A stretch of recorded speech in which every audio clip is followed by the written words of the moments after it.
Besoj që dëgjuat kryeministin që për të 13 vit radhazi premtoi pensione. Kësaj radhe Viles shkoi deri atje sa të thoshte që do të jetë viti i pensionistëve, që s'ka qenë kurrë ndonjëherë, e këtë do e shohim që përsëris do të jetë. Por ajo që premtoi, një rritje të pensioneve 1800 lek në qytet edhe 600 lek në fshat, është pothuajse asgjë. E dini sa është? Është një kafe. Nga 60 lek në ditë në qytet, në 20 lek në ditë në fshat. Dhe çfarë mund bëj një pensionist me një kafe më shumë? Një pensionist që ka përjetuar një rritje çmimesh që ka shkuar pothuajse 30 deri në 60% për produktet e shportës, me barnat e rritura, me shpenzimet e jetesës të rritura, me parat që vijnë nga fëmijët të zhvlerësuara dhe të rëna prej zhvlerësimit të euros, a e shpëton kjo një pensionist? E jeton një pensionist me dinjitet vetëm prej kësaj?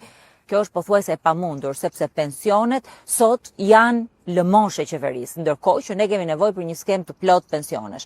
Ne kemi nevojë për një skemë e cila merr parasysh edhe rënien e popullsisë tonë në Shqipëri, rritjen e moshës mesatare, shpopullimin, emigracionin, rritjen e kostove, por nga ana tjetër kemi nevojë që këtë shtresë ta trajtojmë me dinjitet. Deri më sot nuk është trajtuar.